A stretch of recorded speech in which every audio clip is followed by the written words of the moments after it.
Al-faidatul ula, tulis faedah yang pertama,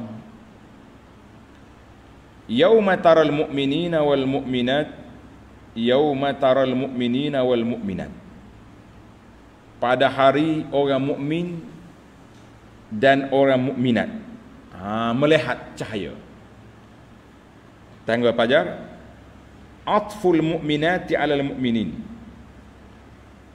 Allah Taala sebut mukminat dalam ayat ini, mu'minina wal mu'minat. Wa kadza fi nazairihi minal Qur'anil madani, dan ada lagi lah beberapa ayat-ayat madaniyah Allah Taala sebut asing mukminin wal mu'minat. Macam ayat surah Al-Ahzab ayat 35 tu, innal muslimina wal muslimat wal mu'minina wal mu'minat wal qanitina wal qanitat. Ada 10 sifat dalam tu. Kita dah bincang dulu kan. Maka wa wajhu zalik, apa kelebihannya, apa faedahnya dengan ni muslimat, at-tanbih ala anna huzuzan nisa fi hadha ad-din musawiyatu huzuzar rijal. Ayat ini menggambarkan, memberi peringatan kepada kita bahawa bahagian wanita dalam agama ini sama dengan bahagian laki-laki dari sudut pahala, dari sudut berlomba-lomba nak pergi ke syurga, sama. Cuma illa fima khussisna bihi min ahkamin qalilatin, kecuali beberapa hukum yang Allah Ta'ala khususkan untuk wanita, laki-laki tak boleh ambil, ataupun yang Allah Ta'ala khusus untuk laki-laki, wanita tak boleh ambil. Ini min ahkamin qalilatin, tak banyak dalam Islam ni. Itu pun ada dalil yang khas yang menyebut demikian. Contohlah kita kata dalam bab solat, khas laki-laki boleh jadi imam, yang perempuan duduk di belakang, contoh. Dalam bab perkahwinan, laki-laki yang jawab nikah, perempuan menunggu dijawab. Itu je. Dalam bab pusaka, laki-laki yang dapat dua, perempuan dapat satu. Maknanya tidak banyak dalam Islam ni yang membezakan laki-laki perempuan. Boleh katakan al-musawah dalam isu-isu yang besar sama. Maka pihak muslimah kita tu teruskan beribadat, berlomba dengan suami dalam bab ibadat. Mana kalau suami bangun pukul 5, awak bangun 4:30, tak apa, tak ada masalah. Tahajud. Tapi kalau nak keluar rumah tak boleh. Ni ada beberapa hari lepas seorang muslimat, dia tanya soalan. Dia kata dia nak pergi belajar tapi suami dia tak bagi. Kata nak pergi belajar tu ilmu apa? Ilmu apa yang awak nak pergi belajar tu? Dia sebutlah beberapa ilmu yang boleh je kita terima dengan internet pun boleh. Manakala kita tak pergi pun kita boleh online. Itu pun suami dia agak baik, teliti. Sebab bukan semua orang mengajar dia benar isteri dia pergi. Dia pilih-pilih.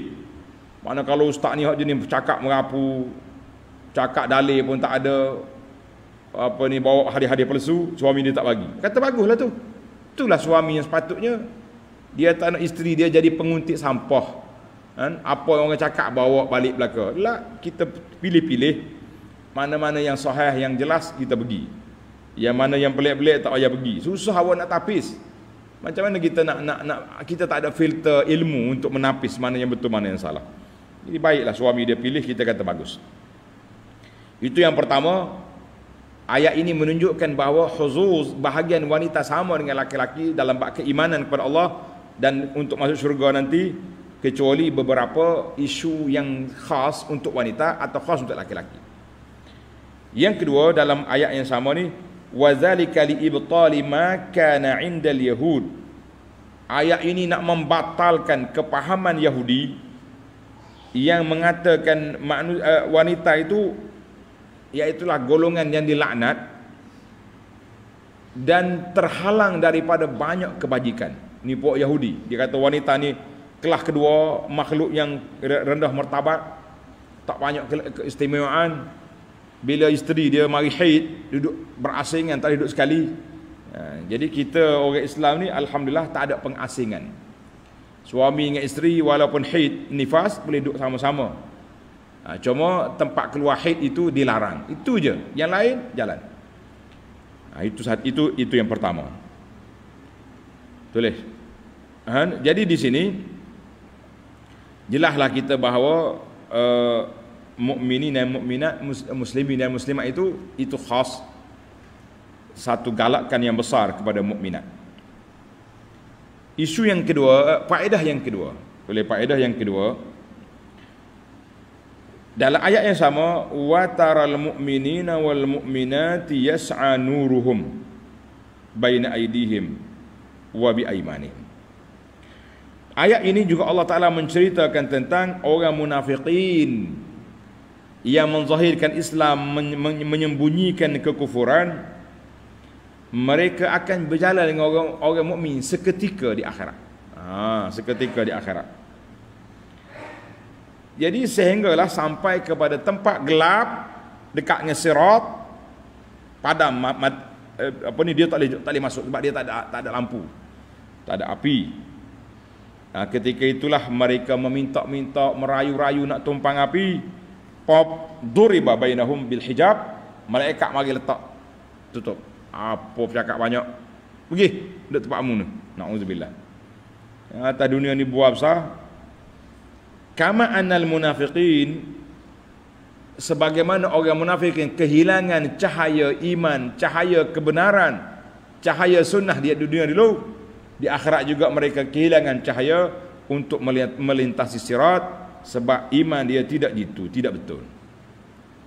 Sebagaimana Allah Ta'ala sebut dalam surah Al-Baqarah, tanda Al-Baqarah ayat 17.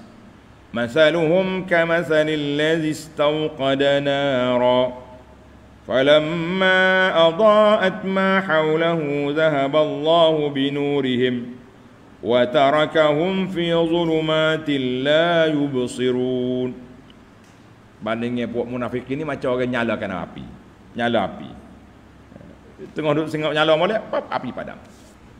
Duduk ala gelaklah puak dia tu. Ya. Allahul musta'an, kita minta tolong dengan Allah Azza wa Jalla daripada di sini. Maka cahaya itu, tulis, kata dia ulama tadabbur, anna hadzal nur ala hasabil iman. Cahaya itu mengikut iman. Li'anna al-hukma idza 'ulqa bi wasfin, suatu hukum yang dikaitkan dengan satu sifat, apabila sifat itu kuat, benda itu kuat. Bila sifat itu lemah, dia pun lemah juga. Jadi izan nuruhum ala hasabi imanihim. Cahaya yang kita dapat mengikut iman kita. Kalau iman dia kuat, ni lampu hok kacau mata kita bawa tengah bawa kereta ni. Nama dia panggil apa? Lampu apa? LED. LED, lampu. Mana iman dia kuat, lampu dia LED. LED ni kacau tuan-tuan. Jangan duk pasang lampu ni ke kereta. Nyaya bila kita selisih, silau. Cukup lampu biasa hok Jepun buat mula-mula tu molek dah. Jadi orang kurang sikit, lampu biasa. Hok korang benar, lampu tidur. Ada ke lampu? Munafikin, lampu rusak. Na'udzubillah. Allahul musta'an. Allahul musta'an. Kita minta Allah Ta'ala selamatkan lampu kita di akhirat, biar secerah lampu LED ataupun spotlight di dunia ni. Amin. Baik, kita berpindah kepada faedah yang ketiga, al-faidatus salisah. Al-faidatus salisah, dalam ayat ini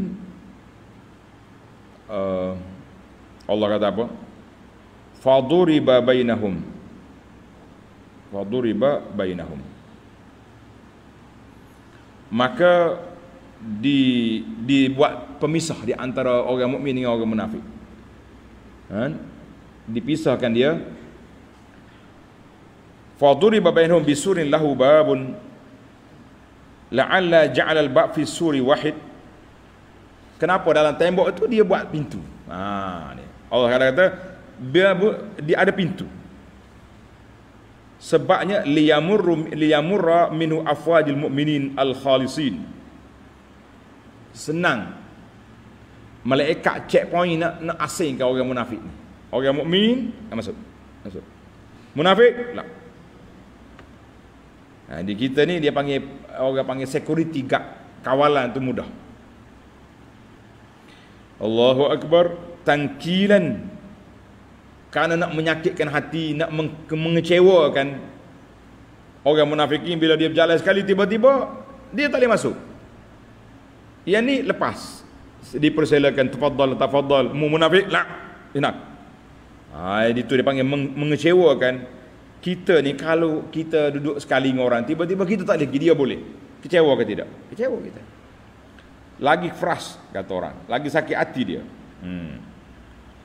Jadi orang munafik ini, oleh kerana mereka adalah sejahat-jahat makhluk atas dunia ni, duk perlimai orang mukmin di dunia.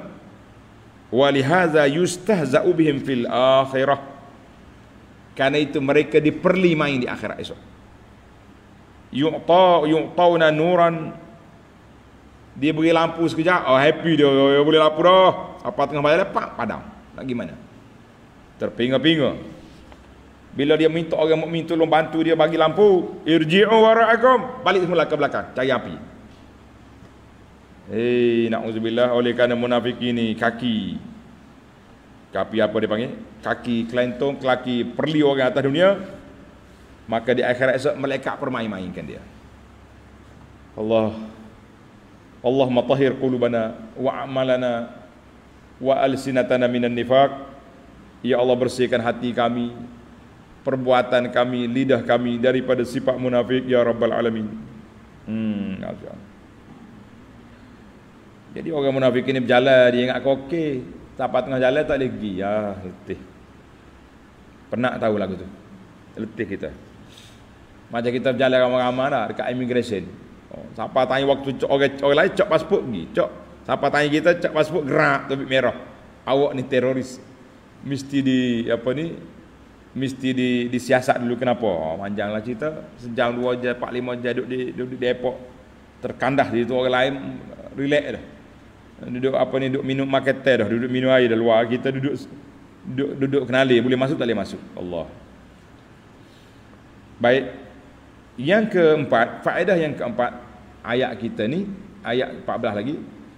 Walakinnakum fatantum anfusakum wa tarabbastum wartabtum wa gharratkumul amani. Jadi dalam ayat ini Allah SWT sebut arba'ati usul, 4 asas kebinasaan, kerugian, kekecewaan seorang manusia. Tanda pelajar. 4 perkara ini menjadi tonggak kepada kebinasaan, kekecewaan dan kerugian bagi seorang manusia, dipanggil asbabul khusran. Yang pertama, fatantum anfusakum, kamu telah buat fitnah pada diri kamu sendiri. Dengan apa? Dengan tidak beriman. Tuan-tuan para jemaah, kalau kita nak tahu makna fitnah itu makna apa? Fitnah ni dalam Quran ada beberapa makna. Dalam kitab Al-Azbun Namir Al-Syanqiti, dia kata al-fitnatu utliqat fil Qur'ani. Kalau kata kita sebut dalam Quran fitnah dalam Quran ni ada 3 makna. Ada kata 4. Yang pertama, bila kata fitnah dengan makna ikhtibar, Allah Ta'ala nak uji kamu, itu fitnah. Yang kedua, bila sebut dalam Quran kata fitnah bermakna bakar dengan api, nak kena bakar dengan api neraka, fitnah. Itu yang kedua.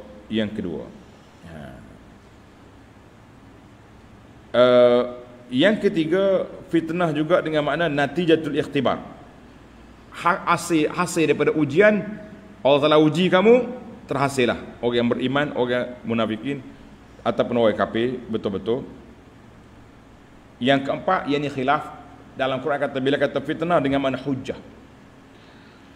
Itu saya ringkaskan. Tuan-tuan yang siapa nak detailkan makna fitnah dalam Quran, anda dah catat dalam sebuah buku kecil, nama dia Tenang dengan Ujian. Buku tu sekejaplah, sekarang ni dia tengah nak ulang cetak, habis cetakkan. Tajuk bukunya Tenang dengan Ujian.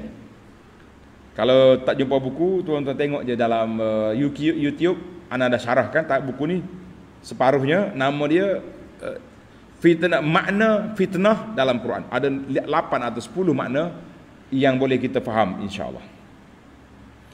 Itu yang pertama, usulul khusran. Yang pertama memfitnah diri sendiri, maknanya buat kacau, tak mau beriman. Yang sifat yang kedua, at-tarabbusu bil mu'minin, menanti-nanti peluang untuk menghentam orang mukmin. Ini cerita munafik ni, naudzubillah. Sama juga ni dalam kita ni. Buah-buah duk main internet ni, dia panggil cyber trooper apa benda ni. Dia tengok orang mukmin salah cakap sikit, benda tu orang tarik balik buka boleh betul je sebenarnya. Oh, itu yang disebarkan, yang ditroll kata orang sekarang ni. Ini kerja munafik ni perangai lagu ni. Jangan duk main-main. Suka tarabus, mencari-cari peluang untuk menjatuhkan orang mukmin. Banyak lagi hak baik, kenapa duduk potong video hak tu. Yang ketiga, al-irtiyab fi sidqi Rasul sallallahu alaihi wasallam. Mereka ragu dengan ajaran yang dibawa oleh Nabi sallallahu alaihi wasallam. Ni ada setengah orang tu mengaku beriman, tapi kalau hak Nabi ajar sunnah tak mau. Tu ayuh dia, hak dia lantik jadi wali-wali ni. Hak dia pakai. Ni masalah juga ni. Yang keempat, al-ightiraru bima tumawwihu ilaihim anfusuhum. Mereka ini orang yang suka terpedaya dengan godaan, dengan khayalan dalam diri. Angan-angan itu dia pakai. Kata ulama, wa hadhil arba'ah, ini empat ni hiya usulul khisal al-mutafarri'ah anin nifaq. Maknanya orang munafik, ciri-ciri dia ada 4 unsur ni lagi dalam jiwa dia tu. Oh, na'udzubillah.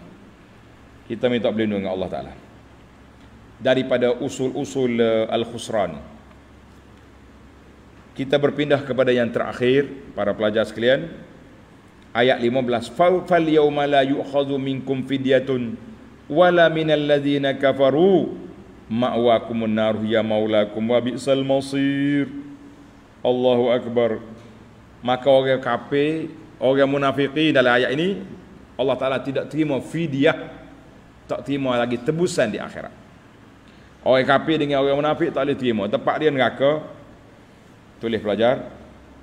Zakarallahu al-kuffar wal munafiqin huna fi ghairi mawdi'. Allah Ta'ala kumpul munafik sekali dengan kafir ada beberapa tempat. Tanda tuan-tuan. Yang pertama ayat kita ni, ayat 15 suratul Hadid. Yang kedua ayat suratul Ahzab ayat 1 dengan ayat 48. Wala tuti'il kafirina wal munafiqin. Jangan ikut kafir dengan munafik. Tempat yang ketiga surah An-Nisa ayat 140. Innallaha jami'ul munafiqina wal kafirina fi jahannam jami'an.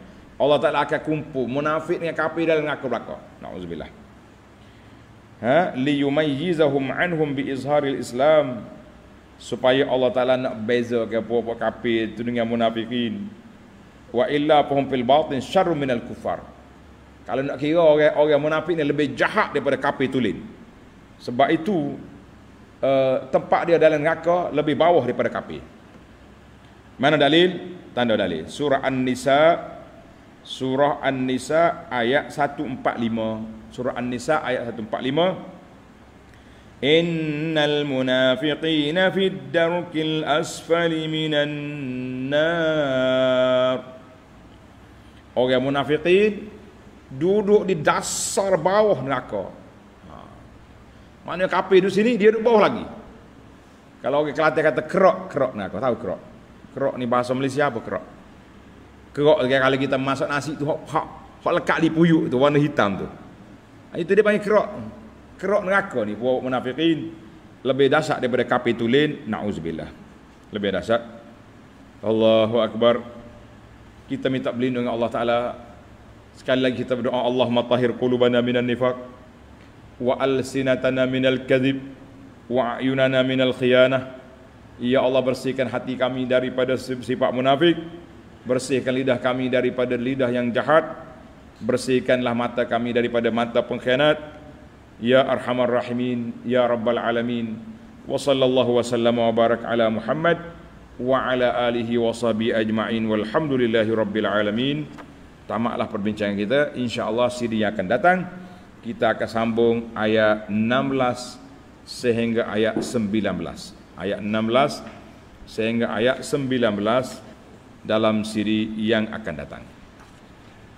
Assalamualaikum warahmatullahi wabarakatuh. Jadi kita kata alhamdulillah semalam sibuk dengan pilihan raya. Hari ini sibuk pula siapa nak mengakad sumpah. Kita orang Islam ni berukhuwahlah, bersatu hati. Kita tengok apabila terjadinya sedemikian, tengok bilangan kursi solid duduk di tangan siapa? Di tangan orang-orang yang ada sebahagian mereka yang sangat anti kepada Islam. Sekarang ni nak menyesal tak boleh, undur ke belakang tak boleh, hadaplah apa yang ada di hadapan kita. Kita berdoa kepada Allah SWT supaya yang lebih baik yang akan memimpin negara ini. Amin. Assalamualaikum.